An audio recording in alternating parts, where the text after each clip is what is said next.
Basically, on Friday afternoon, I had an editor come up to me about 5 o'clock and telling me that the mission that you guys were going on and that we could send a photographer along, not a reporter, just a photographer. They only had one spot, and they asked if I'd be willing to go. I'm not real high on the news media, and I was certainly worried about going and being, I think embedded was the term that somebody used.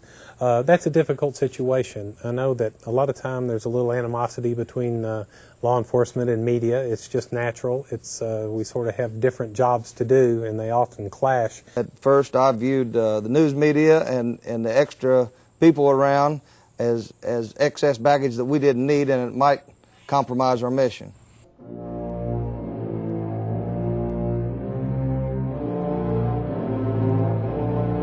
Oh, without a doubt, this is the hardest thing I've ever had to cover. A lot of times in spot news events, I find myself being able to hide behind the camera, and this one I couldn't.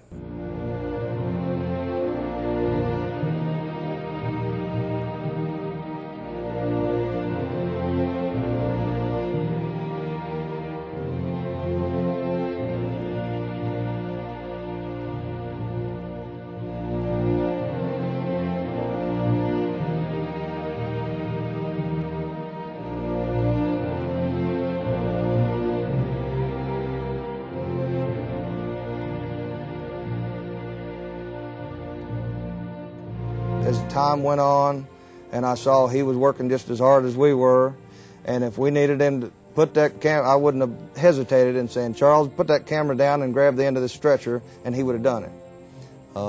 Turned out to be a super guy, and did a heck of a job for us, and I consider him a friend now.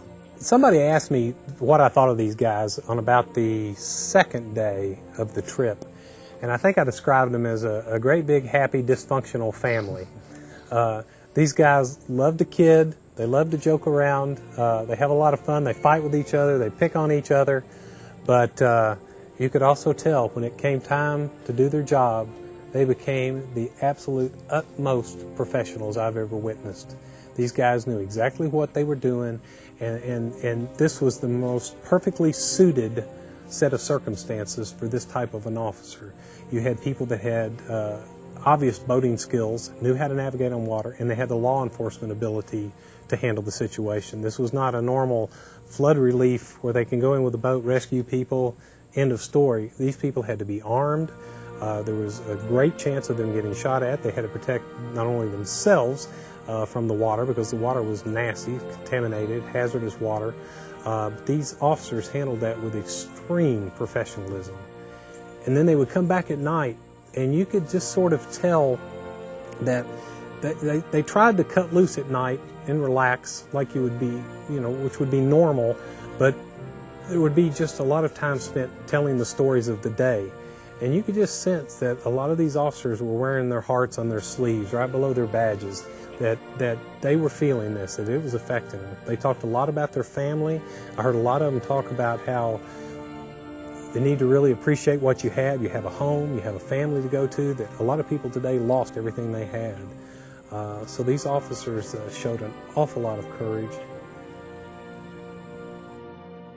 We didn't realize until just a little bit ago during a meeting that we were directly responsible for 200 rescues. The greatest thing is these guys that I was with. They were super. They did superhuman things with just working on their feet. They would figure out a way to do it. Instead of charge, it was get her done. And they would get it done with something. Somehow, they did impossible feats, and they saved lives. What do you think about your fellow officers now? Yeah, buddy. I'll get emotional if I go into that. Great guys.